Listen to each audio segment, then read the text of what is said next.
Fala pessoal, por aqui Marco Matos, iniciando mais um Pod Polícia na Rede Prime de Comunicação. Se inscreva nos nossos canais, ative as notificações e solta a vinheta.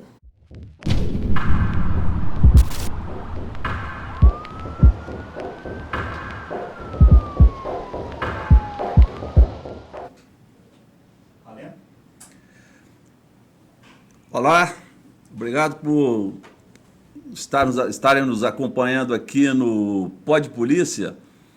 E hoje nós recebemos um convidado super especial, que é major da Polícia Militar do Rio de Janeiro, integrante do BOPE, instrutor na Academia da Polícia Militar, formado em operações especiais pelo BOPE do Rio de Janeiro, pela Polícia Nacional da Colômbia, especialista em Direito Penal e Processo Penal, mestre em Criminologia e autor de vários livros. Major Leonardo Novo, muito obrigado pela sua presença aqui no nosso Pod Polícia. Prazer meu, é bacana dar os parabéns pelo trabalho. É o que a gente fala, né? Tem que estar sempre produzindo conhecimento de qualidade, é o que vocês estão fazendo aqui. E é uma honra estar aqui na frente de uma lenda da Polícia Civil de Minas Gerais. Marquinhos, meu amigo, está trilhando o mesmo belo caminho do pai. Isso é bacana, né? A gente sabe que o exemplo está em casa. É verdade. Acho que isso é o mais importante, família é a base de tudo. Então, eu vou já começar te perguntando, né? Espero não te colocar em saias justas, né? Mas te pergunto, né? O trabalho policial, né, por si só, ele já vem carregado de uma enorme dificuldade, né?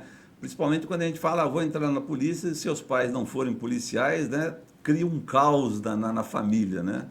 Aí você entra para a polícia Militar, no seu caso específico, você entra para a Polícia Militar no Rio de Janeiro, não é?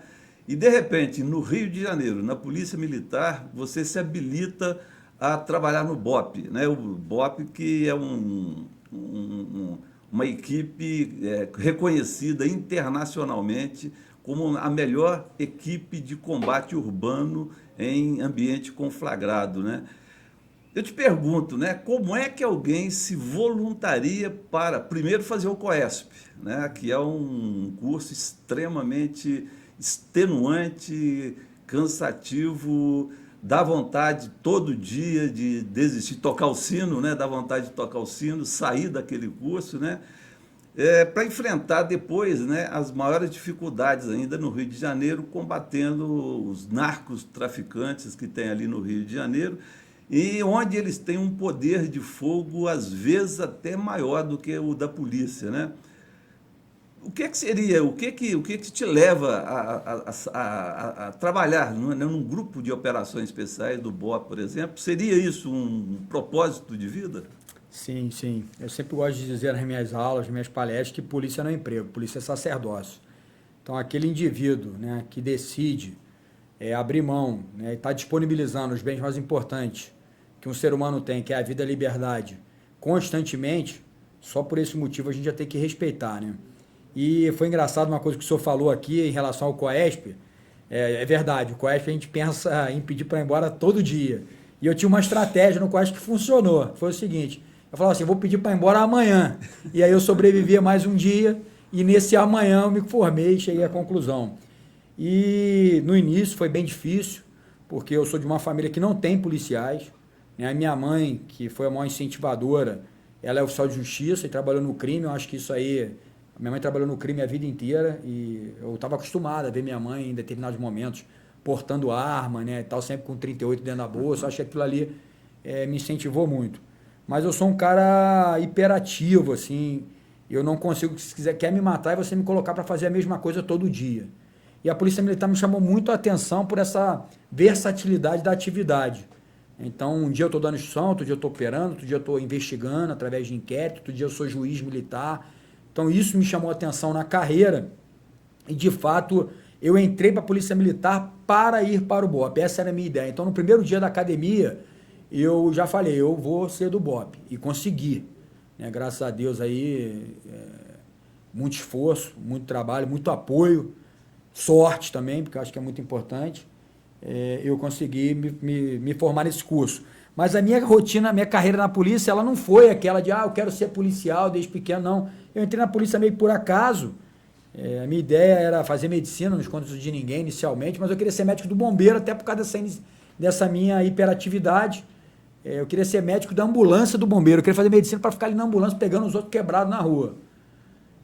Mas, como muitos brasileiros, eu fui jogador de futebol e a carreira não engrenava, eu também era meio pereba, assim, de fato, né? No futebol só a sorte não leva ninguém a lugar nenhum. E eu treinando, eu vi a galera, os cadetes da academia treinando, o meu time de futebol treinava dentro da academia. E eu olhando, eu perguntei, nem sabia que a polícia tinha cadete. Para mim, o policial era só a entrada como soldado. E aí um amigo explicou, não, fica aí 3 anos e tal. E eu fiquei na dúvida entre a academia de polícia e a medicina. E um belo dia eu observei um cara de preto do BOPE numa operação, no ônibus, vi um cara de preto olhando de binóculo para uma comunidade. E eu falei, cara, que bicho é aquele, policial vestido de preto? Fui pesquisar e vi o que era o BOPE.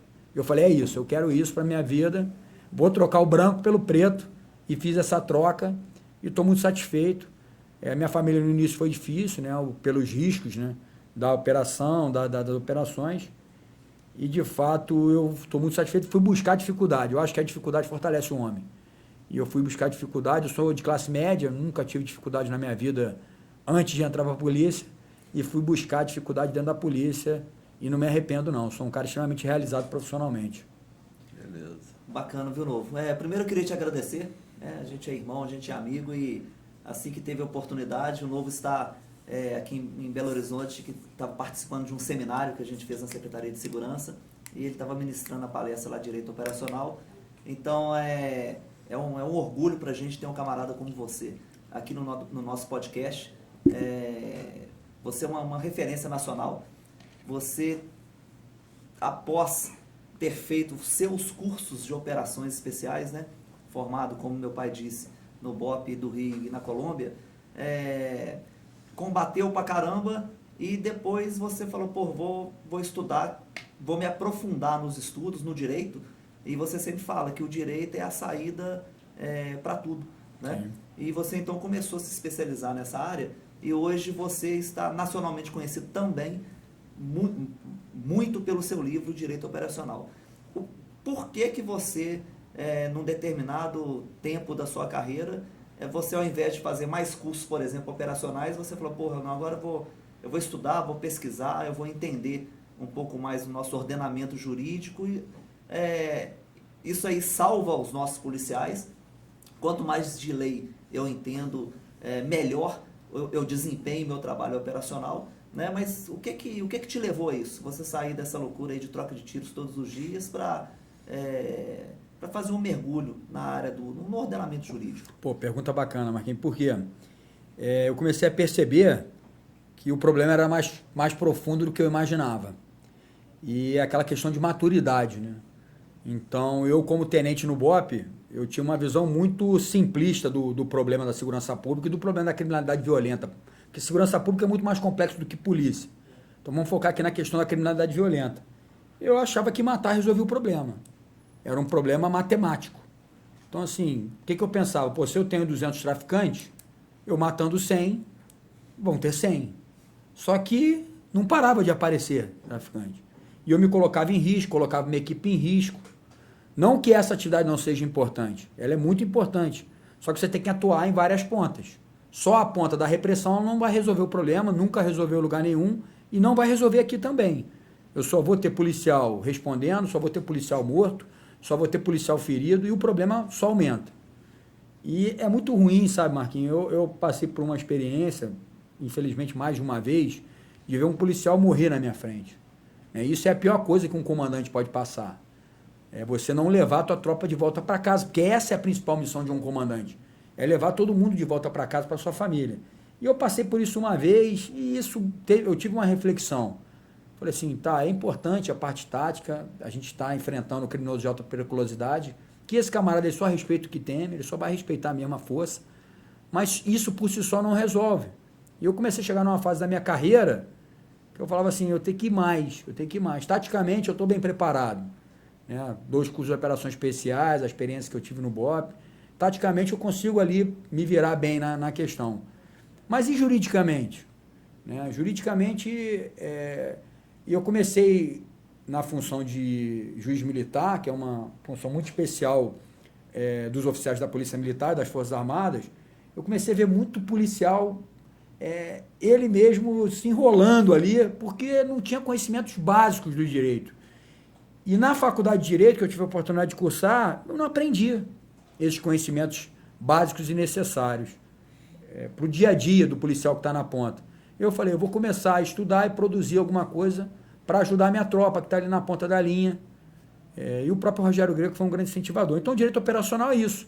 É o direito que o policial de ponta precisa saber para que ele não fique preso desnecessariamente, para que ele não tenha repercussões administrativas e penais na sua vida. Então, é uma maneira que eu tenho minimamente de colaborar aí com quem está na ponta.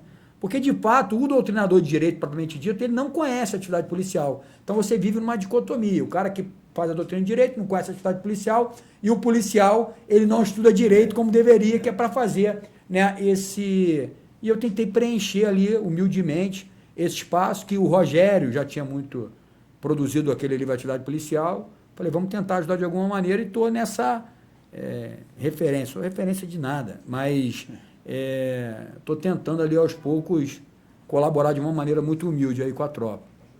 Foi por aí. Eu tenho aqui, né, já tinha, antes de te conhecer, né, pessoalmente, que nós estamos conhecendo hoje, né, eu já havia adquirido 3 livros seus. São 3 livros que você escreveu? Sim, estou indo para o quarto agora. Está indo para o quarto, né? Nós temos aqui Relatos de Mais um Combatente, Uma Guerra Sem Vitória, o Sistema Jurídico Policial, né, a verdadeira guerra travada por seus operadores, com o Dr. Rogério Greco. Sim. E o direito operacional, né? Sim. É exatamente isso que você acabou de falar, né? É você conjugando o direito, né, com o trabalho policial para que o policial consiga cumprir com a sua obrigação de uma forma legal e que não vá trazer algum tipo de problema, né? Eu gostaria aqui de ler um pequeno, um parágrafo só do prefácio aqui, do Coronel André Luiz, do seu livro Relato de Mais um Combatente, que ele diz o seguinte: no Rio de Janeiro, sofremos de uma grave congênita miopia que se assevera a cada década, a cada ciclo sinuoso de governo, onde se misturam ingredientes de traumas, ressentimentos, polarizações políticas, ilusões acadêmicas, detestáveis especialistas rogando para que o mal recrudesça em suas formas mais cruéis de vilipêndio a um Estado destruído desde a fusão em 1975, né, do Rio de Janeiro, onde a segurança pública e seus cenários de contra-insurgência afrontam conceitos de Estado, tornando irregular não só a guerra urbana que as decisões políticas cultivaram, mas o cotidiano dos cidadãos que escolheram o Rio de Janeiro para residir, trabalhar e viver. E aqui no livro você fala sobre o relato de mais um combatente, e no subtítulo você coloca aqui Uma Guerra Sem Vitória. Então é exatamente isso que você acabou de dizer, né? Sim. Se eu tenho 200, se eu matar 100, eu vou diminuir. Sim. Na verdade, isso não acontece, né? O livro, na verdade, ele é uma provocação, né? Sim. O título do livro é uma provocação. Primeiro, Relatos de Mais um Combatente é que eu sou mais um. Mais um. A gente... Importante, vezes, mas é mais um. Mais um. Para entender que, como a gente aprende lá no BOP, ninguém faz nada sozinho. Então, às vezes, a gente vive nesse mundo de glamorização, onde todo mundo acha que é melhor do que todo mundo, que todo mundo está sempre buscando mais, e a gente acaba esquecendo do mais importante, que é o trabalho em equipe. Eu sou mais um, então eu gosto de deixar isso bem claro. Numa guerra sem vitória, significa o seguinte, que a estratégia que está sendo usada na segurança pública brasileira não está dando certo. E isso é de quem viveu isso de muito perto. A gente tem que repensar a nossa estrutura de segurança pública e essa questão do enfrentamento. Porque o BOP, especificamente, ele não perde uma batalha, mas a guerra não está sendo vencida. E isso é muito simples. Eu, entre indas e vindas na unidade, hoje eu não me encontro mais na unidade, eu estou numa unidade de ensino hoje, nesses mais de 10 anos entre indo e voltando para a unidade, é igual o Capitão Nascimento, né? A gente não consegue sair, né? A gente vai, mas volta, vai, mas volta. As coisas só pioraram. As coisas só pioraram, entendeu? Então, matéria de Rio de Janeiro, onde a gente via a criminalidade violenta concentrada na região metropolitana, hoje a gente está vendo uma expansão para a Baixada Fluminense, hoje a gente está vendo uma expansão para o interior do estado, Angra dos Reis. Está espalhando. Locais que BOP não ia, hoje ele tem que estar indo constantemente. O advento das milícias, que é um câncer, né? Uma outra facção criminosa. A milícia nada mais é do que uma facção criminosa. Os atos e condutas criminais se aproximam cada vez mais do tráfico, e eu já falava isso há um tempo, desde o início. Então, assim, a gente tem que repensar. É uma guerra que está sendo sem vitória. Os índices de mortalidade policiais são absurdos, enquanto nós temos taxas médias de homicídio que giram em torno de 40, 35, 40 no Brasil. Se a gente trouxer essa proporção para os policiais, chega a 250, né? O índice de morte decorrente de intervenção policial militar ou os autos resistentes também são muito altos, mas tem uma cifra negra aí, porque quando se divulga esse número, só fala, bota no bojo completo, sem tirar as mortes que estão amparadas pela legalidade, né? Então, mas de fato, mata-se muito no Brasil, a polícia mata-se muito no Brasil. Então, assim, se a gente for tratar parâmetros de homicídio, os números são gigantescos. E o Coronel Batista, que fez o prefácio desse livro, que é uma referência para mim em âmbito de polícia, é um cara extremamente inteligente e é um cara que ele conjuga muito bem a teoria com a prática, porque, só para reforçar, ele é um dos coautores do livro Elite da Tropa, que foi o parâmetro do filme Tropa de Elite. É um cara muito inteligente e é um cara que é operações especiais, viveu no BOP muitos anos, é mestre pela FGV, então é aquilo. É possível você ser policial, operacional e produzir conteúdo de qualidade, conteúdo de pesquisa mesmo. O Coronel Batista é um exemplo e só por esse parágrafo que o senhor leu aí, dá para ver qual a capacidade dele, de que ele fala de questões históricas, porque a gente também não pode analisar a questão do Rio de Janeiro somente por esse momento. É um processo histórico que vem acontecendo no Rio de Janeiro, né? Ele fala sobre a questão de pseudos especialistas, que de fato se intitulam como especialistas de um assunto, e sinceramente eu não sei como é que se recebe esse título de especialista em segurança pública. Muitas das vezes deturpam números para sustentar suas argumentações ideológicas, né? A gente veio conversando para cá, o camarada ele diz que o problema da criminalidade é complexo, mas ele simplesmente diz que um fator é responsável por aumentar o número, diminuir o número de letalidade policial. Pô, peraí, se é complexo, um fator só não pode ser a base para essa mudança. Mas é porque, na verdade, ele quer sustentar o conceito ideológico que ele tem de que a polícia é violenta. Pura e simplesmente por isso. Não, a polícia é violenta em determinados momentos, sim. Mas eu não posso rotular uma corporação inteira com essa mácula, né, sem avaliar outras questões. E é o que eu digo, e é o que eu estou estudando no meu doutorado, letalidade policial. A polícia, em alguns momentos, é violenta, sim. Eu não sou aquele cara que tento defender a polícia custe que custar, não. Porque eu acho que isso é um erro. Mas, assim, o ambiente é muito mais violento. Então, quem assistiu minha aula hoje no Congresso viu isso. O ambiente é violento, né? A sociedade brasileira é uma sociedade violenta. Então, eu simplesmente apontar para a polícia e dizer que ela é violenta, o policial ele não vem de Marte. O policial ele faz parte da sociedade. É retirado da sociedade para trabalhar na polícia. E aí, imagina, se você avalia um cenário do Rio de Janeiro, onde nós temos verdadeiras ambientes, né, que eu não gosto de dizer dominados pelo tráfico, porque não é dominado, porque o BOP vai lá a qualquer momento, o CORE vai lá a qualquer momento, a própria polícia convencional, que é muito bem preparada, vai lá a qualquer momento, mas são áreas de forte influência criminais. Então, o traficante ele tem uma forte influência naquela comunidade. Então, as coisas elas acabam funcionando, né, com uma aquiescência do crime ali dentro. E essa aquiescência ela toma proporções muito complexas, né? E a gente nosso papo aqui pode ir para qualquer caminho, pode falar de ADPF 635, pode falar de guerra regular, de guerra ideológica, porque tudo isso está diretamente conectado. E o Coronel Batista, ele só nesse parágrafo ele consegue fazer essa correlação, e foi por isso que eu convidei ele para fazer o prefácio do livro. Eu acho que a própria polícia, os próprios policiais têm um pouco de culpa da gente estar numa onda de tanto policiólogos aí que não entendem porra nenhuma de segurança pública, porque nós não produzimos material que quem mais conhece os problemas da segurança pública que os policiais, não existe. Né? Então, quando a gente se cala ou quando a gente não senta a bunda para estudar, quando a gente não vai pesquisar, quando a gente não vai realmente escrever, a gente abre espaço para camaradas que não conhecem nada da nossa atividade, mas são pessoas que têm assento, por exemplo, numa emissora de televisão, e que ele falar, ele acaba criando ali a opinião dele, que é uma verdade, não tem ninguém ali para debater com ele. Porque seria, se o camarada quer discutir polícia, então que ele chame também o outro lado. Sim. Então, peraí, vamos discutir polícia aqui. Você entende que a polícia é violenta por qual motivo? E eu vou defender, não é defender a polícia de olhos fechados, não. A gente acha que cada vez mais a gente tem que ser técnico. Por exemplo, você falou da decisão do STJ, falando de fundadas suspeitas e tal. Você falou muito bem, né? Juridicamente, tá certo. Agora, a realidade está um pouco deturpada. Sim. Mas então, quando a gente não senta para a gente estudar, a gente abre espaço para esses camaradas, né?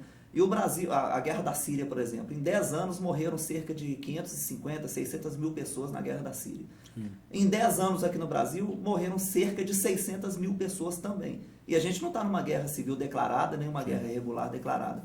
Então, o país é violento. E a polícia ela age em certos momentos, ela tem que agir com a força a maior força que tem ao nosso alcance. A gente tem que agir com letalidade algumas vezes. Você vai encontrar com um novo cangaço, você não vai num sítio dos camaradas que estão se preparando para sitiar uma cidade, para dar ordem de prisão para eles, que eles não vão aceitar. Se eles aceitassem, podem ter certeza que todo mundo sairia dali algemado, né? Você não vai entrar numa favela do Rio complicada, em algumas favelas do Complexo da Maré, sem tomar tiro. Você não consegue fazer isso, né? Então, a polícia, ela age de acordo com aquilo que o camarada que você vai prender te oferece, né? Sim. Então, eu acho que falta para os policiais a gente sentar e escrever livros, a gente escrever doutrina, a gente realmente estudar, para a gente ocupar esse espaço que esses policiólogos aí estão ocupando cada vez mais. E aí, novo, você teve a sua experiência na Colômbia. E a Colômbia era um país com problemas gravíssimos de violência também, né? E como que você consegue traçar um paralelo do que foi feito na Colômbia? Por exemplo, funcionaria no Rio de Janeiro? Sim. A minha experiência na Colômbia foi sensacional, né? Porque apesar de eu ter ido fazer um curso de operações especiais, já sendo operações especiais, isso é difícil. E quando eu fui para lá, o Tropa de Elite estava em voga, né? Então eu fui muito testado no curso. Inclusive você chegou lá com o apelido de Calaveira. Calaveira, eles chamam de Calaveira. Eles estavam me esperando lá. Eles falavam, Calaveira, eu fui o primeiro caveira a ir para lá, né? Calaveira. Vamos testar esse cara. Vamos testar, né? Vamos ver se é isso tudo que o filme passa. E aí consegui vitória, né? Muito esforço e determinação. Mas o que foi mais interessante lá na Colômbia foi essa avaliação do contexto de segurança pública mais amplo, né? A Colômbia, historicamente, é um país muito violento. Primeiro foi a questão dos cartéis, depois passou para a questão do Exército de Libertação Nacional, depois passou para a questão da Farc, sempre com o pano de fundo do narcotráfico, produção de cocaína. Então isso tinha uma repercussão grave, principalmente na questão do homicídio. E o homicídio é um ponto interessante, vou falar de homicídio com o senhor que é um mestre no assunto, mas o homicídio ele é parâmetro mundial de mensuração de segurança pública. Eu discordo, porque assim, é muito mais complexo, mas por ser um dado mensurável, a gente acaba usando o homicídio. E a Colômbia chegou a ter taxas absurdas de 270, 240 por 100 mil habitantes. O Brasil, por exemplo, fica na faixa de 35, 40, 30. Hoje a Colômbia está com índice de 24, 20, então tem índices melhores do que o nosso. Então se você tirar de 270 para 24, 25, é absurdo. E isso me chamou muito a atenção. E eu falei, o que esses caras fizeram, né? Eles têm um Plano Nacional de Desenvolvimento, que o nome chama-se Plano Nacional de Desenvolvimento. A primeira coisa que eles entenderam é o que eu falo para a gente mudar a realidade de segurança pública, entender que segurança pública não é exclusividade de polícia. Enquanto a gente tratar a segurança pública como polícia exclusivamente, e é por isso que eu não refuto a academia, pelo contrário, eu sempre busco aproximação com a academia, porque o conhecimento teórico é muito importante de qualquer um, cara. De qualquer um, é conhecimento que a gente tem que buscar. Discordando ou não. E eu falo isso para os meus alunos, e agora eu estou orientando, né, quem está estudando, e eu falo assim, escutar o que você gosta é muito fácil. O bom é escutar o que você não gosta. Porque às vezes, escutando o que você não gosta, você vê que você está errado. Você vê que você está errado. Então, às vezes, eu gosto de escutar o que eu não gosto. Eu leio um monte de porcaria. Né? E às vezes eu vejo que não é tão porcaria assim, que tem um fundamento. Então tem que saber separar as coisas. Então a Colômbia, o primeiro passo foi esse. Eles viram que segurança pública não é só polícia. A polícia é um ator importante. A polícia foi reformada lá. Né? Foi reformada. Os caras foram muito firmes na área de ensino, na área correcional. Mas que é o caminho. Que é o caminho, sim. A área de tecnologia, ensino e correcional. Todas as instituições que fizeram isso evoluíram. PRF é um exemplo. Foi a polícia que mais evoluiu nos últimos anos.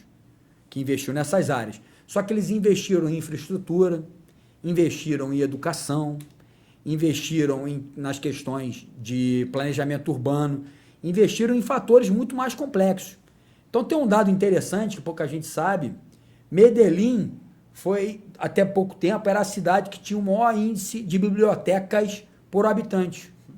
Olha só que bacana isso. Não é Londres, não era Amsterdã, não era Tóquio, não, era Medellín. Ou seja, os caras tiveram um investimento pesado em educação. Só que quando a gente vai ver esses especialistas falando, eles tratam essa questão muito pela questão dicotonômica ou bipolarizada, do tipo, não, tem que investir em educação. Tá, mas espera aí, concordo. Mas e o criminoso está armado com um fuzil? Você faz o que com ele? Você acha que a educação vai mudar a cabeça desse cara? Não, não vai mudar. Então esse cara, eu tenho que trabalhar firme com ele, com a repressão, mas com a criança eu tenho que trabalhar na questão da educação. Então é um processo. Né? É a mesma dicotomia de repressão e inteligência. Não é dicotômico, faz parte do mesmo processo. Né? Então, a Colômbia, ela evoluiu muito nesse aspecto, por quê? Porque eles tiveram um plano muito mais amplo. E aí a UPP, eu ia citar isso, ela foi exportada da Colômbia, ninguém inventou nada. E o processo das pacificações, de fato, eles foram muito efetivos nos anos iniciais. E eu tive para dar muito certo. E eu tive o privilégio, eu participei da implementação de todas as UPPs. Porque a primeira foi em 2007, foi o ano que eu cheguei no BOP. E a última foi em 2014, e eu estava no BOP. Então eu participei de todas. E o BOP era o processo inicial. O BOP ocupava a comunidade e o BOP dava o ok para a polícia convencional entrar, permanecer, e o programado era que os serviços sociais como um todo chegassem. Mas de fato não chegaram, só chegou a polícia. E a polícia fazendo o serviço social. E a polícia, muitas das vezes, começava a fazer o serviço social. E aí é aquilo, por questões de corrupção, o ex-governador do Rio de Janeiro está preso. E o programa, que era um excelente programa, que na minha opinião foi o único programa que eu vi que tinha capacidade de dar certo, foi pro ralo. Foi pro ralo. E essa relação polícia-sociedade, ela pode funcionar de uma maneira muito harmônica. O exemplo disso, você conheceu, é a comunidade Tavares Baixo, onde o BOP é instalado hoje. Eu digo que é o único PP que deu certo. O BOP está lá desde 2000, zero de letalidade policial, zero de vitimização policial, numa comunidade que era dominada pelo Comando Vermelho, que tinha forte influência do Comando Vermelho, e hoje é o único lugar do Rio de Janeiro que eu ando fardado desarmado. Então, assim, é possível ter essa harmonia, mas é um processo. Não é assim, instalei o dedo, boto o BOP na comunidade, boto a polícia e acabou. Não. Essas comunidades têm um processo histórico de bandidolatria, de aceitação do crime, de familiares oportunistas do caos do traficante, que para ele é interessante o tráfico estar ali. Eu não vou mudar isso num passe de mágica. Então é um processo. E aí entra a questão política. Porque o político, ele quer o imediatismo, ele não quer processo, ele quer ser reeleito em 4 anos. 4 anos. Então, que se dane o processo, ele quer botar o policial ali, os números momentaneamente vão ser favoráveis a ele é reeleito, dane-se. Só que quem fica lá? Fica o policial, na linha de frente, e o morador. Então, assim, é um processo mais complexo. A Colômbia entendeu isso, fez um processo, né, de transformação mais complexo, e o Brasil não. O Brasil, a política tomou conta, e quando a política toma conta, né, o tecnicismo, né, sai pela janela ou sai pela porta. Então, eu queria saber assim, o programa Cidade Integrada, na Muzema e no Jacarezinho, está tomando o mesmo caminho das UPPs ou não? Alguma coisa diferente está sendo feita? Esse programa Cidade Integrada, e eu estou tendo a oportunidade de acompanhar, até porque eu estou tirando serviço lá, a gente tem uma escala de serviço lá. Ele é um programa novo, assim, ele começou tem pouco tempo. E, assim, por enquanto eu estou vendo mais do mesmo. Né? Por enquanto eu estou vendo mais do mesmo. Ou seja, ocupação policial, propriamente dita, muda o nome do programa, né? A polícia já fez isso várias vezes, então era GEPAI, depois passou Polícia Comunitária, GEPAI, o PP e Programa Integrado. Né? Então, Mas assim, é a mesma coisa. por enquanto, sim. Por É um enquanto, programa sim. novo que a gente precisa dar um voto de confiança e esperar, mas por enquanto hoje o que continua lá é a polícia. Né? E aí, qual a integração? Não sei. Eu sei no âmbito de polícia. Por enquanto o que eu vejo lá é a polícia.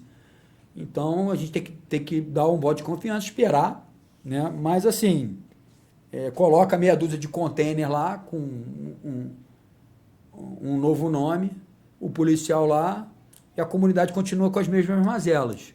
Falta de saneamento básico, falta de infraestrutura, saúde, educação.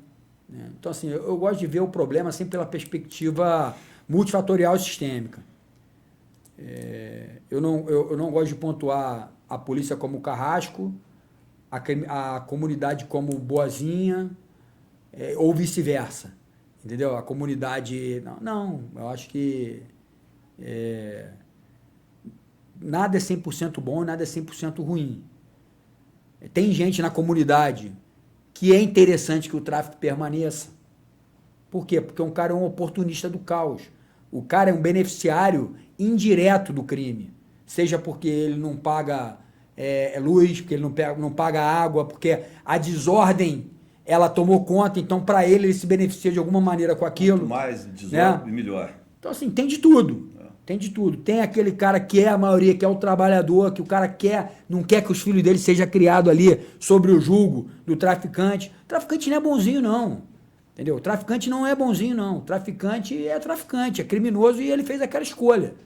Né? É lógico que muitos fatores levam ele para aquilo ali. Mas ele não é bonzinho, não. Pô.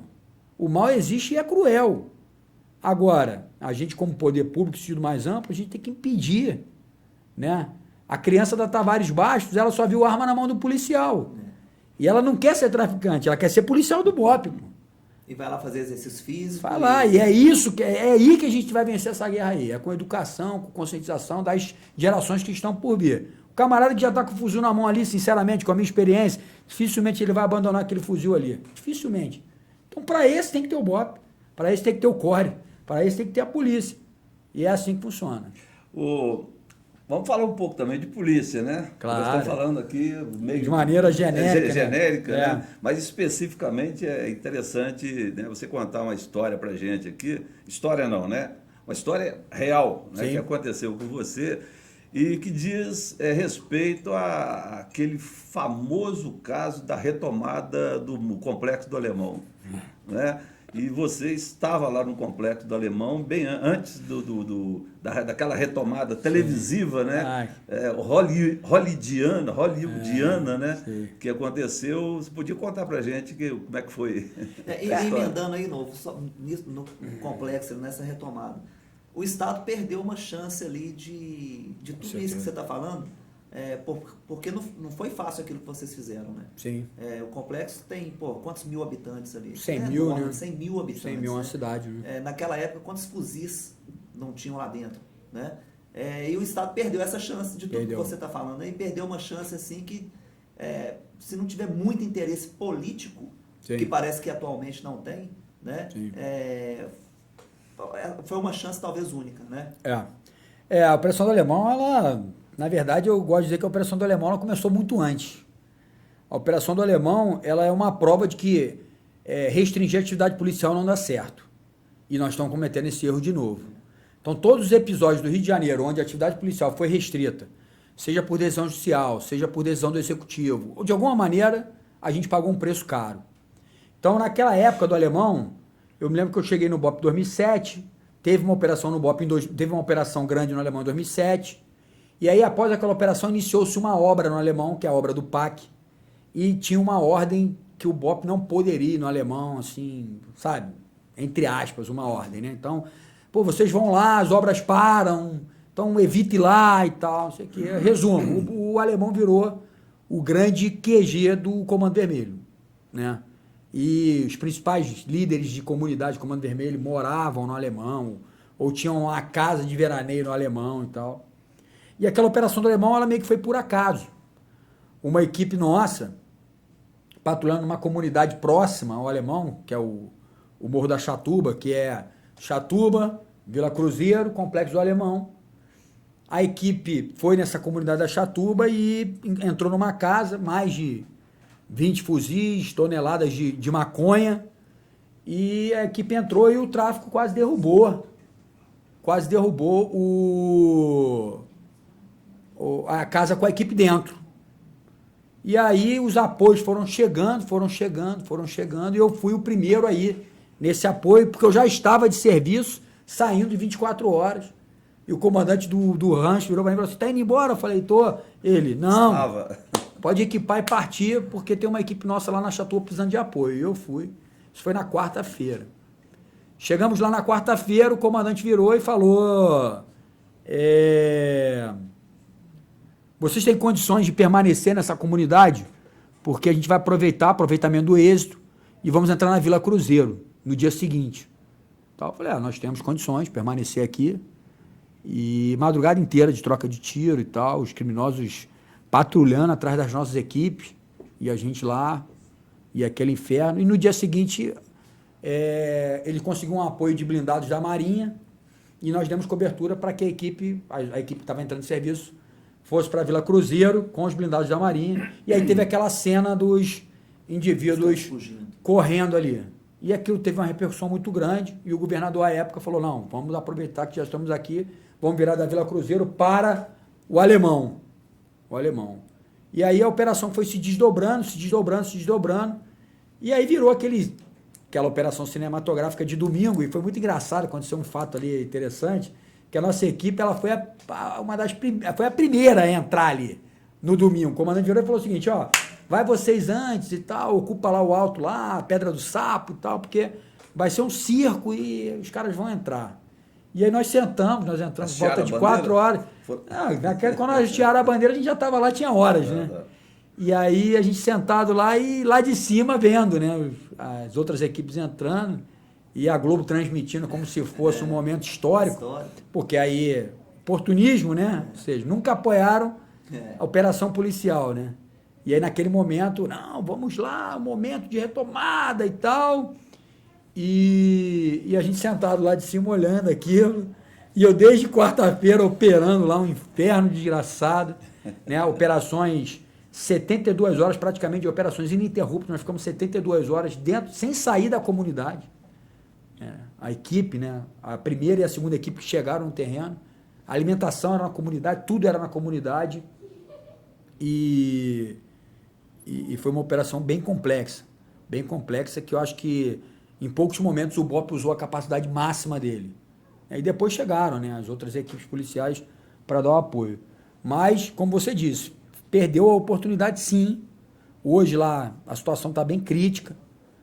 E é aquilo, a polícia fez o papel dela. Agora, os demais agentes públicos e até privados, e a própria sociedade, que a sociedade tem que aceitar. A sociedade ela tem que vir junto. Não fez. E hoje, provavelmente, corre o risco de estar pior do que 2010. E está acontecendo um fenômeno no Rio de Janeiro que o Rio já não bastasse os problemas enormes que vocês têm com os seus problemas internos ali, regionais, vocês agora estão recebendo traficantes, criminosos do restante do país, porque os caras sabem que para se fazer uma operação em determinadas regiões, ou em todas as regiões, enfim, para se fazer uma operação policial, vocês estão cerceados, né? Assim,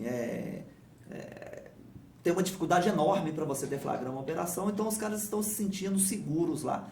E uma hora ou outra vocês, né, recentemente, acho que no Alemão mesmo, ou na Maré, vocês foram com o pessoal da Polícia Rodoviária Federal e o pessoal do Amazonas e tal. Então, criminosos de outros lugares do país estão se escondendo agora no Rio, né? Sim. Já não basta, se não bastasse só o problema de vocês, agora, por questões aí políticas, e não sei se é falta de conhecimento ou se realmente é intencional parar o serviço policial, para se fazer uma operação no Rio é um sacrifício enorme. E vocês lá no Rio, Novo, não só as tropas especiais, a CORE e o BOPE, vocês são referências mundiais, né?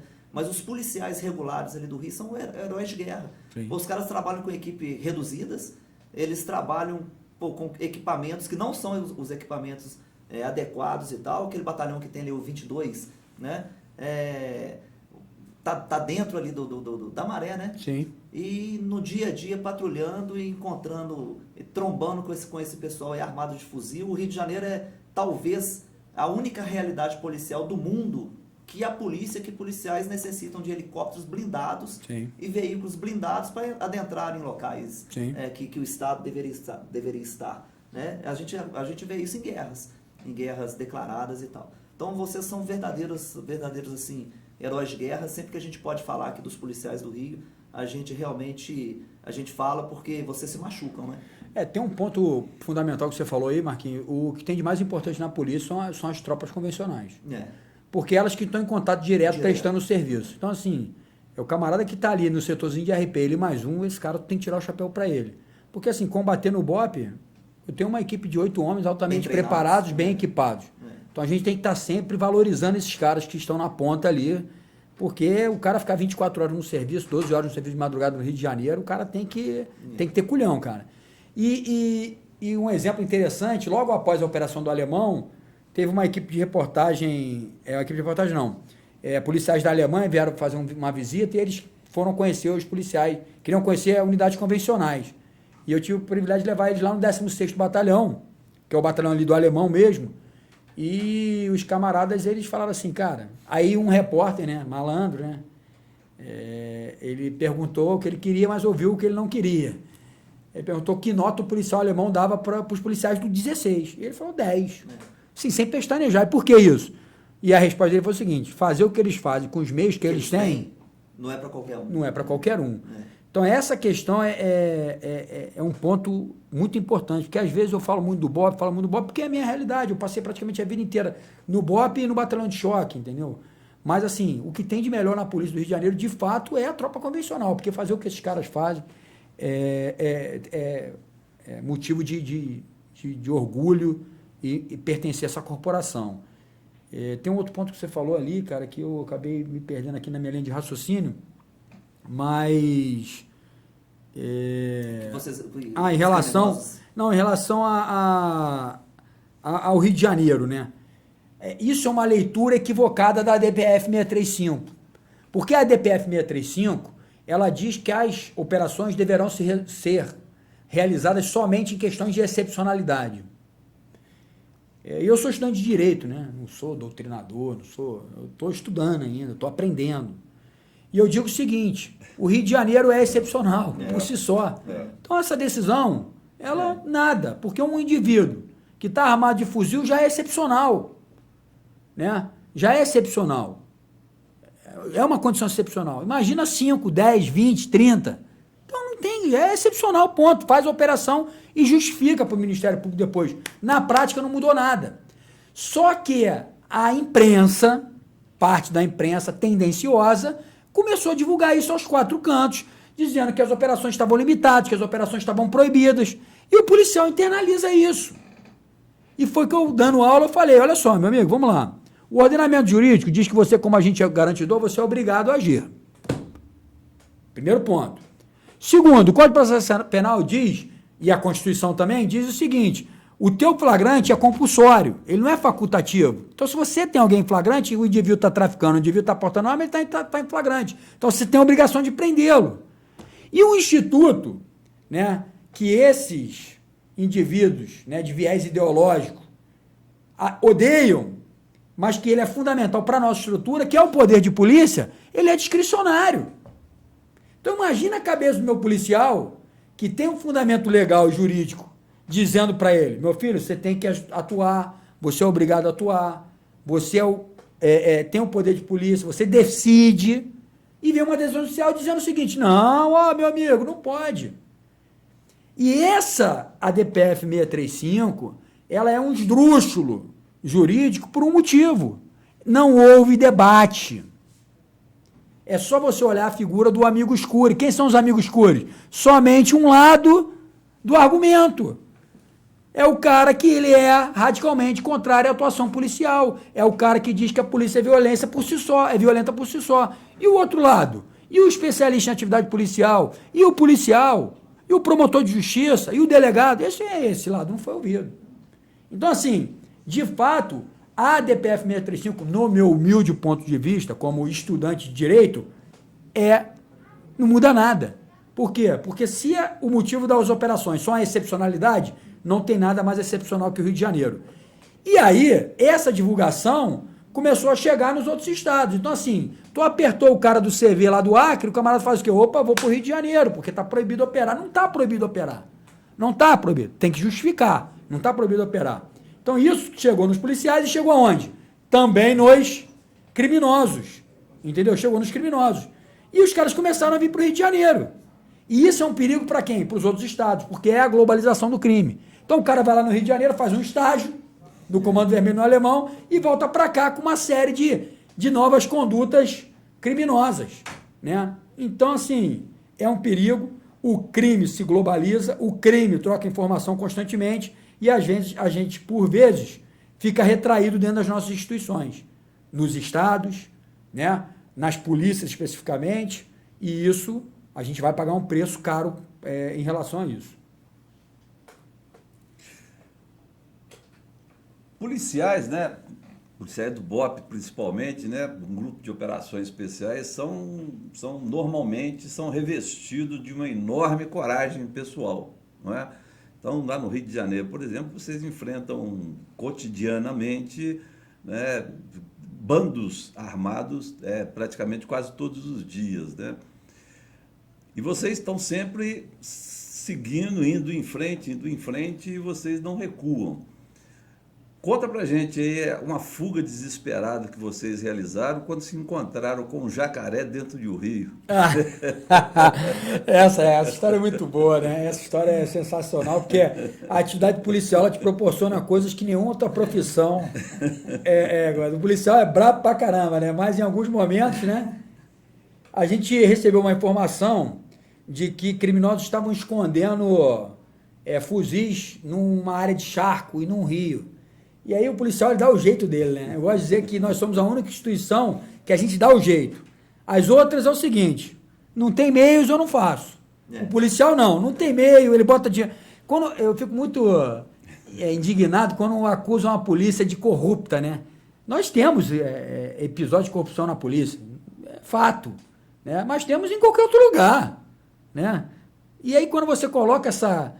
E na polícia eu vi o contrário, cara. Na polícia eu vi o policial botar dinheiro do próprio bolso para fazer a instituição andar. Falei, loucura isso, cara. Em outro lugar, em outra instituição, o cara vira as costas, não tem papel, não vou fazer nada. Na polícia não, o cara tira do bolso e bota. E esse lado ninguém mostra, né? Mas aí o policial tem essa forma de brabo, nós recebemos essa informação, pedimos emprestado para o Exército um detector de metais, e aí entramos, cara, dentro do rio todo poluído, né, na Cidade de Deus, para procurar o fuzil, rapaz.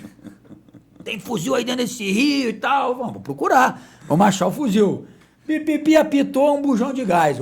Joga o bujão pra fora. Pipipi apitou um guarda-chuva velho. Joga pra fora. Achei de tudo ali naquele rio, cara. Até baú de pirata eu achei ali dentro. Mas o fuzil eu não encontrei. Daqui a pouco, o cara que tava comigo dentro do rio falou assim, chefe, não se mexe, chefe. Não se mexe. Eu falei, ferrou, fomos cercados pelos traficantes. A segurança dormiu, os caras relaxaram.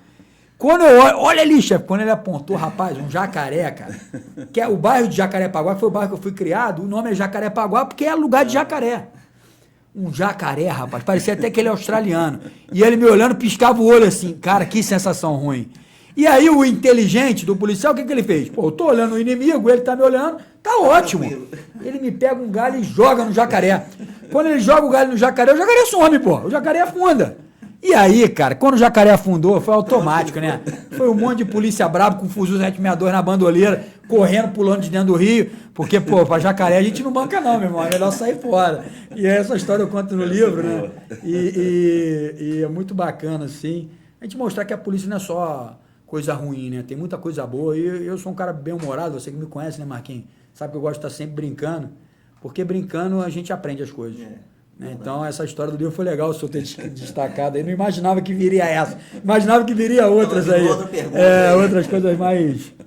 cabulosas. Hoje, novo, você citou uma coisa lá na sua palestra que eu concordo, eu falo isso há um bom tempo. Eu, quando estou compondo as equipes da Core, na maioria das vezes eu estou com uma câmera filmando a nossa ação. Para diversos motivos. Primeiro, para um debriefing da equipe, para a gente melhorar a técnica. Segundo, para a gente filmar a legalidade da ação. Sim, perfeito. Né? Não tem porquê. Eu, sinceramente, eu não vejo motivo da ação policial não poder ser filmada por um membro da equipe. Né? E isso já salvou a nossa equipe em algumas situações, assim como outras equipes que nos pediram apoio, estão nos acusando disso, daqui. Não, a gente tem as imagens, cedemos imagens e tal.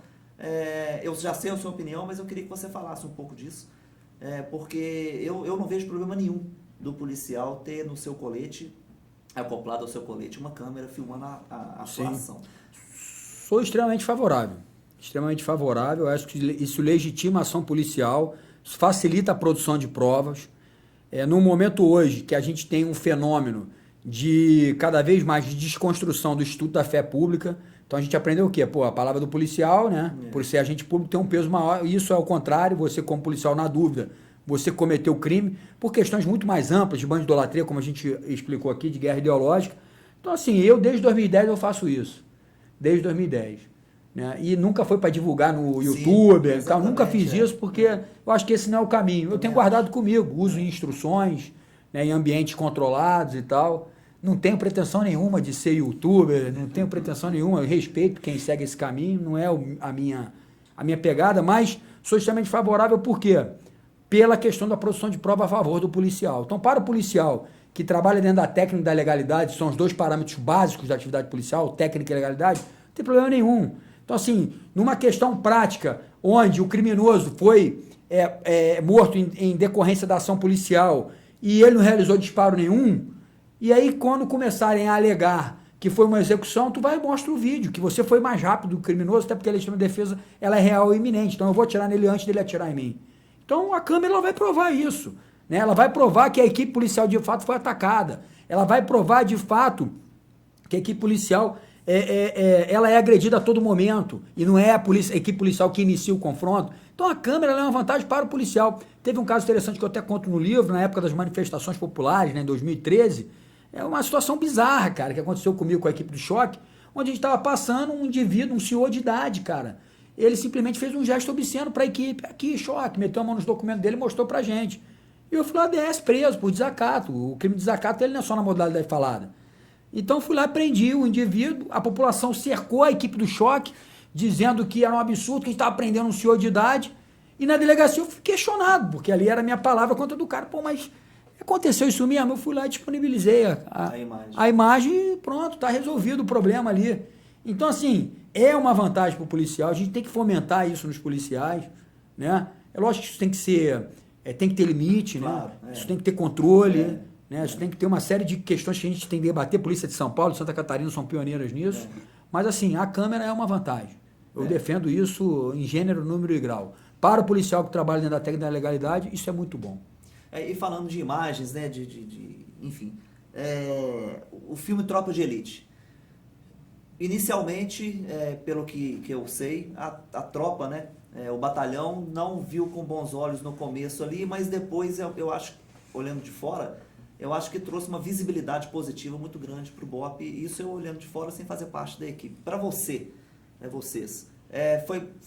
trouxe mais vantagens ou desvantagens o batalhão ficar assim mundialmente conhecido por conta de um filme, né? Uma ficção, mas retratando o batalhão? Eu acho que o Tropa de Elite é genial. É genial de acordo com quem escreveu ele. Né?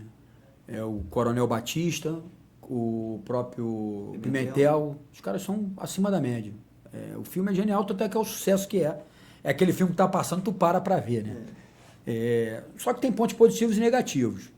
Na minha opinião, ponto positivo, essa visibilidade do BOPE foi muito bom por um aspecto. Parcerias, né? Você mostrar para o mundo que você tem profissionais de qualidade aqui. Eu acho que não só para o BOPE, mas para todo mundo. O CORE, que é o nosso irmão gêmeo da Polícia Civil, também surfou essa onda. Frutos, né? CORE de outros estados, BOPE de outros estados. Mostrar o seguinte, o Brasil faz muita coisa boa, né? E tal. O lado negativo, eu acho que a tropa convencional não foi valorizada, pelo contrário, assim, ficou meio que uma mácula de que a tropa convencional é corrupta toda, é ruim, não, e o que não é verdade. né? O que sustenta a instituição é a tropa convencional. O BOP é um pedaço segmento ali, muito né? pequeno, né? Então, acho que para a tropa convencional foi muito ruim. E teve um ponto interessante, Marquinhos, que é um aspecto.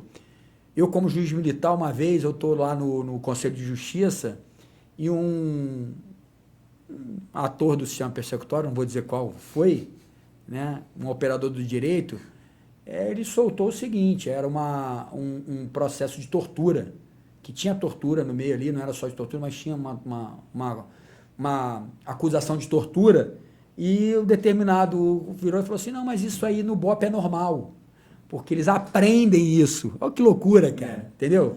Eles aprendem, ou seja, aquela ficção cinematográfica, ela entra no intelecto da pessoa e a pessoa acha que é normal, que normal, saco né? na cabeça e tal, não sei o quê.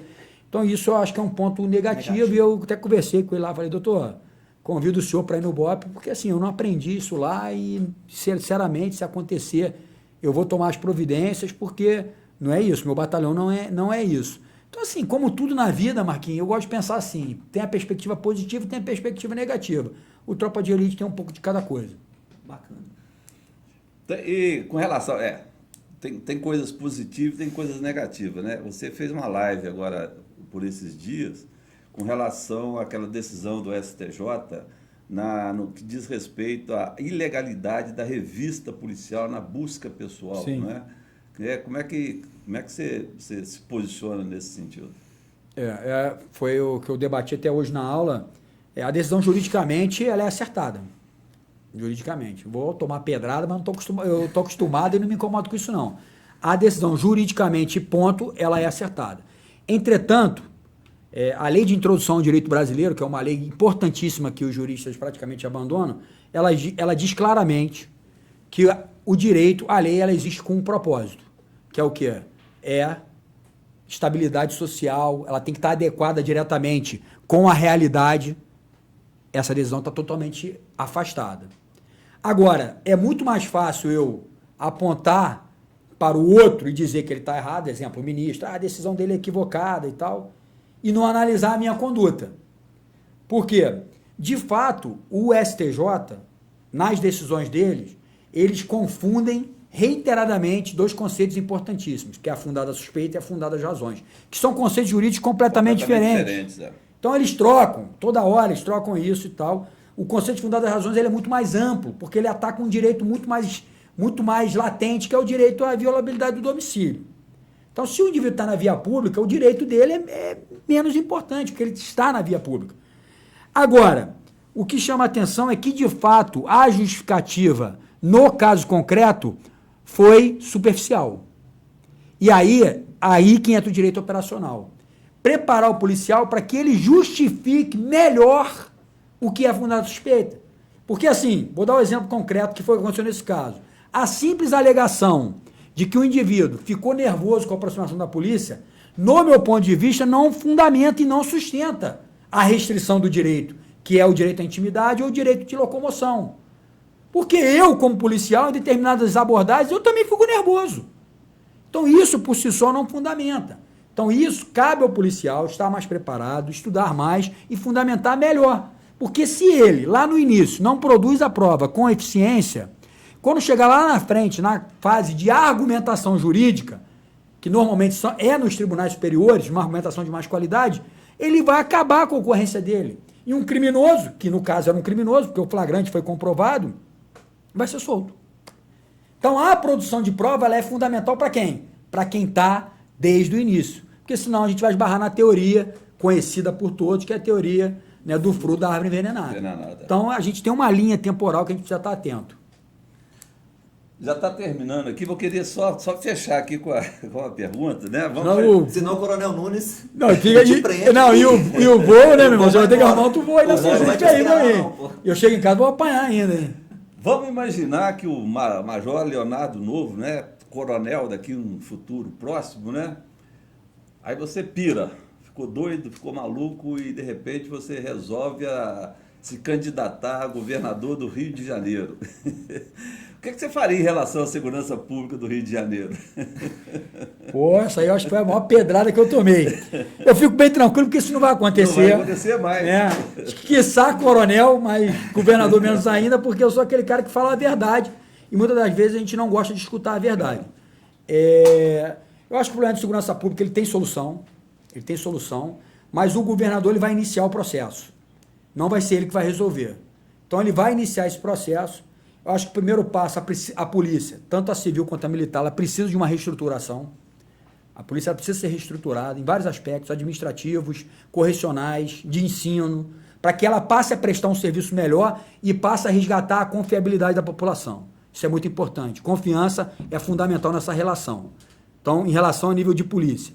E a gente analisar a segurança pública num aspecto mais amplo, né? De programas mais amplos, chamando outras secretarias e atribuindo responsabilidade para eles também. Secretaria de Infraestrutura. Eu tenho que melhorar a infraestrutura das comunidades, porque se eu não fizer isso, eu não consigo patrulhar. Eu gosto de dar o exemplo da Rocinha, para a gente entender isso muito bem. A Rocinha tem determinadas localidades que para eu chegar é 30 minutos andando.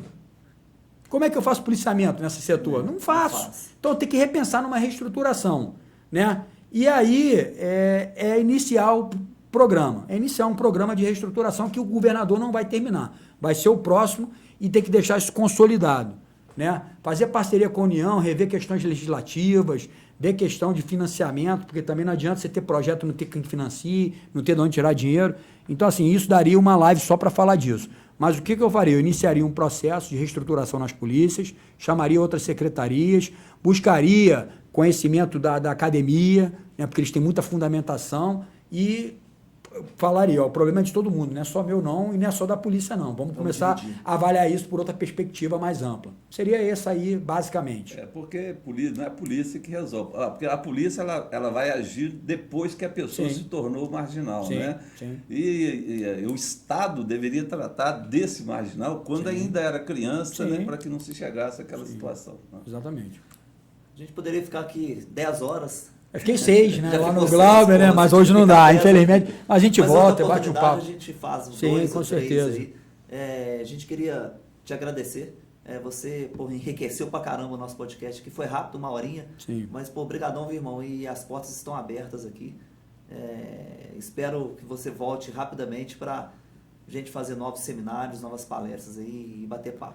Prazer é meu, eu só queria deixar uma última mensagem aqui, que todo lugar que eu vou e tenho essa oportunidade de falar, principalmente num conteúdo tão bacana igual de vocês, é divulgar a associação que tem no Rio de Janeiro, chamada Heróis do Rio, né, uma associação muito séria que trabalha com policiais vitimados, familiares órfãos de policiais. Então, quem puder ir lá pesquisar, ver que é um trabalho bacana, eu acho que nessa crise da segurança pública que a gente vive hoje, os maiores prejudicados são os policiais.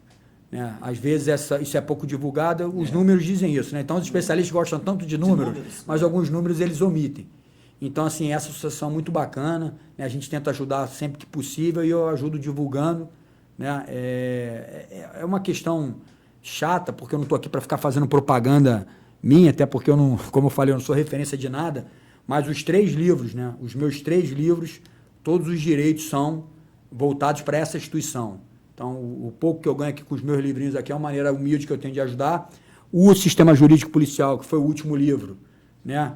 Eu agradeço muito aos autores, porque são vários autores, todos eles abriram mão também em prol tanto da Heróis do Rio quanto do Instituto Renascer, né? É daqui de Minas, né? Que trabalha com a prevenção de criminais. Então, quem puder ir lá, conhecer a instituição Heróis do Rio, projeto bem bacana, sério, que a gente, por mais que o Estado dê o suporte, não atende todas as necessidades. Nós temos casos lá que beiram o absurdo de policiais mutilados, policiais sem um pedaço do crânio, que essa associação faz um trabalho bacana de tentar ajudar e dar esse aporte. Então, beleza? Eu que agradeço a oportunidade. Parabéns muito obrigado. pela iniciativa aí. Muito bacana mesmo. Valeu.